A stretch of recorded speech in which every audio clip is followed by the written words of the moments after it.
ये कब सोचा कि ठीक है कंसल्टेंसी चला रहे हैं, दूसरों को जिता भी रहे हैं, नेता भी बना रहे हैं, पार्टियों के भविष्य भी बदल रहे हैं, सब बढ़िया चल रहा था, फिर कब सोचा कि नहीं, अब मुझे खुद मैदान में उतरना है, और वो मैदान जो आसान नहीं है। कोविड के बाद जब फर्स्ट लॉकडाउन हुआ तो मैं दिल्ली में उस समय था और मैंने देखा बिहार के लोगों की दुर्दशा। लाखों लोग जो दिल्ली से और कई अन्य राज्यों से धक्का मारकर लोगों ने एक तरह से जबरदस्ती उनको लोगों ने घरों से निकाल दिया, और दिल्ली के सड़कों पर, पूरे देश की सड़कों पर बिहार के लोग मारे मारे फिर रहे थे। और तब नीतीश कुमार यहाँ मुख्यमंत्री थे और करीब 1.5 महीने तक नीतीश कुमार अपने घर से बाहर भी नहीं निकले। और हम जैसे लोगों ने कुछ कोशिश भी करी होगी उनको ये बताने समझाने की कि कम से कम बस तो भेजवा दीजिए, कुछ लोगों को भेजवा दीजिए कि हाँ लोगों को कोऑर्डिनेट करा लिया जाए, लेकिन कुछ हो नहीं पाया। और जो दुर्दशा मैंने बिहार के लोगों की देखी, उस समय मुझे ऐसा लगा कि जीवन में मैंने इतना कुछ संबंध बनाया है, इतने बड़े बड़े लोगों की मदद की है, इतना साधन व्यवस्था मेरे पास है, लेकिन आज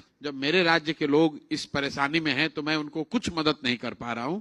इसलिए मैंने तय किया कि अब, उस समय मैं बंगाल का चुनाव करा रहा था, बंगाल और तमिलनाडु का, मैंने तय किया कि इसके बाद अब ये जीवन में काम नहीं करूंगा, कुछ ऐसा करूंगा कि बिहार के लोगों को ऐसी स्थिति फिर से दोबारा न झेलनी पड़े।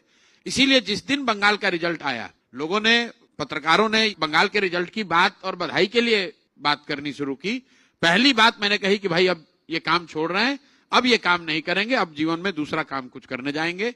और 2 मई 2021 को रिजल्ट आया था, उसी दिन मैंने इस काम को छोड़ दिया। 1 साल मैंने अपने लिए रखा ये सोचने समझने के लिए कि क्या करना है, कैसे करना है। उस दौरान बीच में कांग्रेस से भी बात की, लेकिन करना यही चाहता था कि बिहार में आकर शुरुआत करें। अगर कांग्रेस से उस समय बात बन गई होती तो कांग्रेस के लिए ये कर रहे होते।